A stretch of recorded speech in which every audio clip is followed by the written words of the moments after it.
Yo, ça va? Oui, bien, super, moi aussi. Ok, donc aujourd'hui, vidéo sur le métier de chef opérateur son, à savoir mon métier. Enfin, l'un de mes métiers. Une vidéo de base que je voulais faire sur TikTok, mais je me suis vite rendu compte que sur YouTube, c'était beaucoup mieux parce que la vidéo risquait d'être très très longue. Donc me voici avec vous sur YouTube aujourd'hui pour vous parler donc du métier de chef op son. Let's go.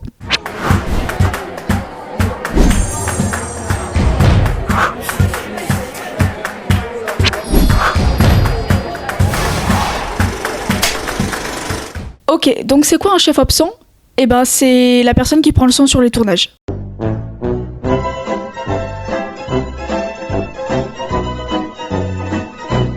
Voilà, ça par exemple, c'est la réponse très très très bateau des gens qui n'y connaissent absolument rien au métier et qui d'ailleurs c'est un petit peu agaçant. Vous savez également ce qui est un petit peu agaçant, mais ça on pardonne parce que beaucoup d'entre vous ne le savent pas, c'est qu'on nous prenne pour des ingé-sons. Parce que chef op son et ingé son, c'est pas pareil, et on va le voir de suite. Pour bien faire la différence, on va d'abord expliquer ce que c'est un ingé son. Un ingé son, c'est quelqu'un qui va plus être dans la technique audio plutôt que dans la créativité, même si bien sûr un ingé son c'est quand même créatif. Parce que l'ingé son, on le retrouve en événementiel, à la radio, à la télé, et surtout également en studio d'enregistrement avec les artistes. La personne qui est face à une sorte d'énorme mixette là avec plein de boutons qui fait peur, et ben ça c'est un ingé son.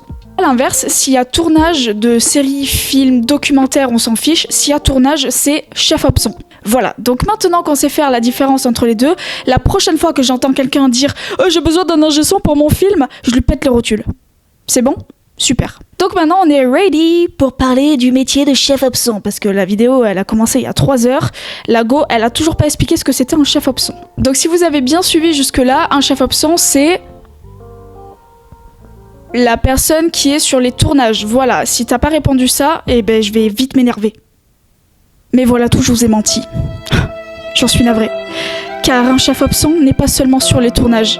Il est là également en pré-production et en post-production. Très rarement, mais c'est possible. Voilà, et on va le voir de suite. Et on commence avec la pré-production.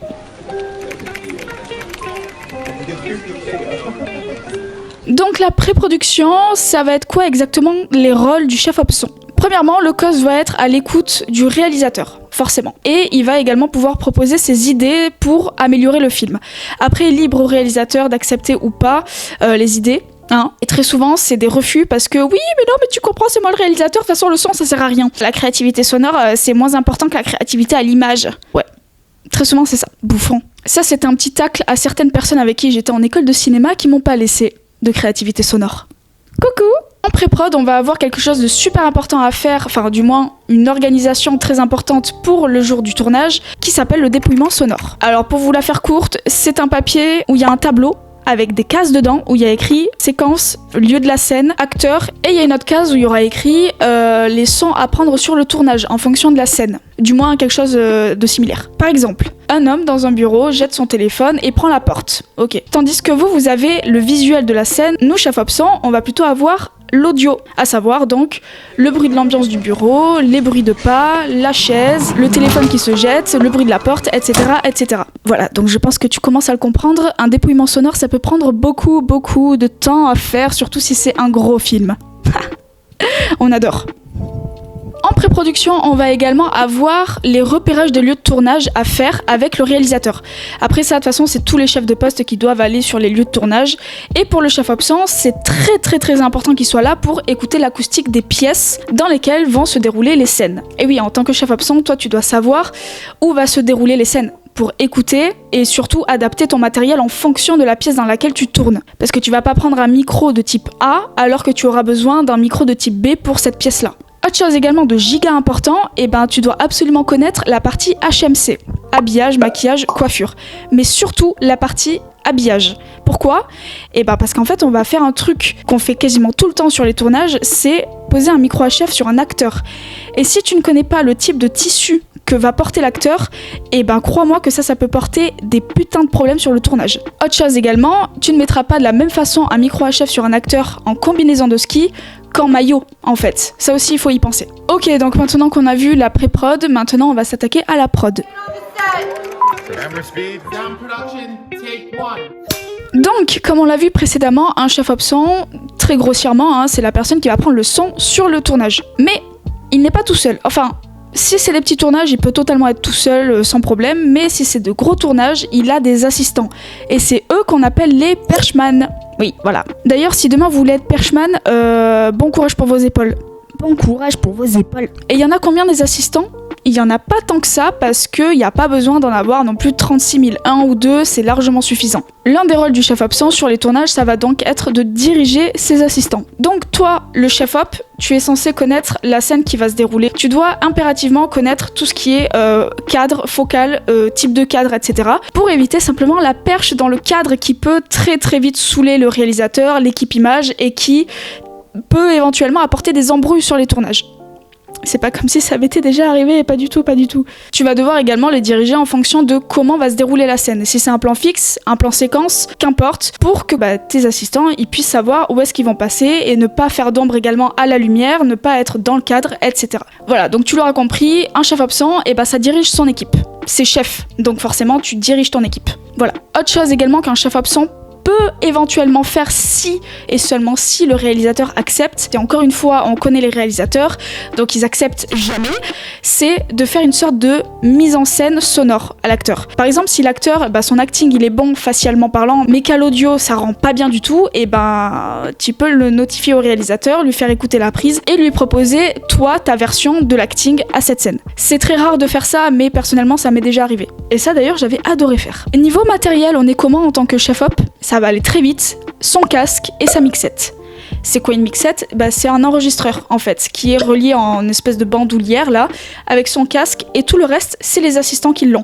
Tout ce qui est perche, micro HF, etc., c'est les assistants qui ont ça sur le tournage. Toi, tu t'occupes de ta mixette, de ton casque, et c'est tout. Et toi, t'es dans ta bulle en fait, c'est-à-dire que pendant que les autres regardent la scène, toi, tu l'écoutes. En fait, t'as juste l'impression d'être dans un podcast en direct. Et pendant la prise, tu dois automatiquement penser à ton petit dépouillement sonore que tu as bien sûr avec toi sur le tournage, mais tous les sons que tu as écrits sur ta feuille là, il faut que à l'enregistrement tu les entendes. Penser à son dépouillement sonore, c'est censé être un automatisme. Pour rester dans les prises son, je vais maintenant te parler du son seul que doit prendre donc le chef op avec son assistant. Alias le moment où si tu as le malheur de rigoler ou de bouger à ce moment-là, ravi de t'avoir rencontré parce que le chef op il va te défoncer ta gueule. Personnellement, ça ne m'est jamais arrivé.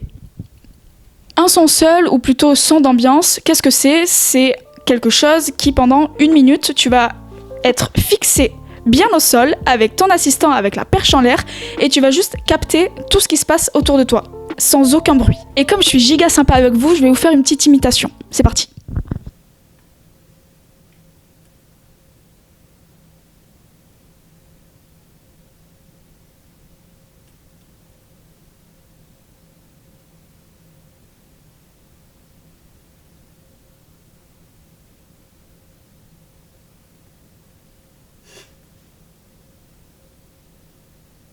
Voilà, un moment de gêne où à n'importe quel moment tu peux rigoler si tu regardes un peu trop ton pote. Et du coup, ça sert à quoi ? Ça sert à faire un raccord son en post-production.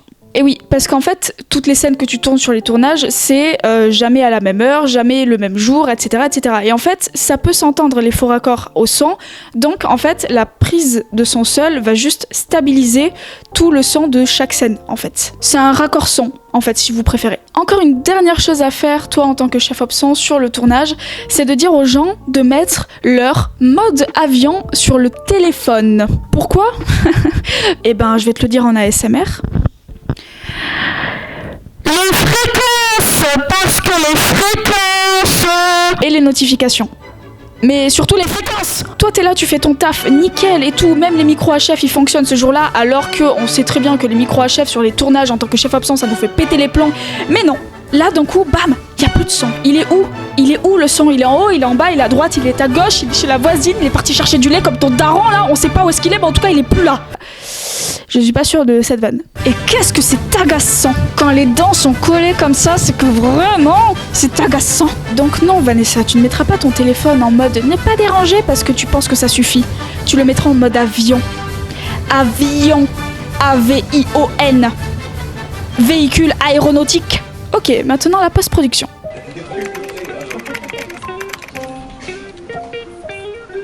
La post-prod, ça va aller très vite, simplement parce que y a pas de chef-op son en post-prod, si tout s'est bien passé. Je répète, si tout s'est bien passé. Parce que si ça s'est pas bien passé, et ben le chef option n'aura plus de tête parce que le mixeur sera en train de lui décapiter. Il y a aucune vanne. Et je trouve que c'est largement mérité. Parce que les chefs options qui sont nuls sur les tournages, on en a marre. Plus sérieusement, il n'y a pas besoin de chef option en fait en post-prod, mais c'est possible qu'il soit là. Et en fait, quand il est là, c'est simplement parce que y a eu des couacs sur le tournage. En fait, il est en train d'expliquer au mixeur ce qui s'est passé durant cette scène-là pour que le mixeur trouve des solutions au problème. C'est tout. En fait, le mixeur, il va écouter le chef option et il va se dire « Ok, donc là, il y a eu ce problème-là, donc moi, je dois apporter cette solution pour que le son soit nickel. » Ça s'arrête là. Parce qu'en fait, avoir un mauvais chef option sur le tournage, ça te nique ton film.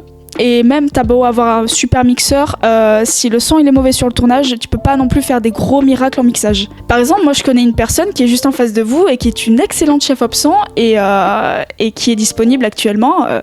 Voilà, donc si vous avez besoin d'une chef option exceptionnelle sur vos tournages, n'hésitez pas à me contacter. Et si vous voulez pas me contacter pour vos tournages, va colorier tes morts. Cette vidéo du métier de chef option est maintenant terminée. J'aimerais juste, avant que tu quittes la vidéo, j'aimerais juste te dire un truc. Quand vous dites chef op, et que vous parlez du chef op image pour les tournages, etc., dites chef op image. Parce que maintenant, vous savez, il y a 2 chef op sur les tournages.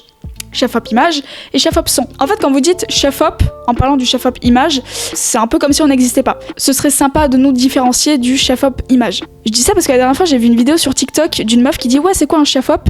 Et elle voulait parler du chef op image. Et j'étais en mode, du coup, dis chef op image. Voilà, c'est tout ce que je voulais dire. Si j'ai réussi à te faire découvrir un métier que tu ne connaissais pas, j'en suis extrêmement contente. Parce que chef option, c'est vrai que personne connaît ce métier. Et très peu de gens s'intéressent au métier sonore au cinéma. Voilà, maintenant la vidéo, elle est bel et bien terminée. Je vous invite donc à vous abonner à cette chaîne. Allez vous abonner également à mon autre chaîne, ce serait très fortement sympathique. C'est une chaîne sur laquelle je poste court-métrage musique. Et à mon compte TikTok, sur lequel on lance des spaghettis sur le mur qui nous font percer. Et en attendant, moi je te dis à la prochaine, porte-toi bien, bisous. La vidéo est terminée.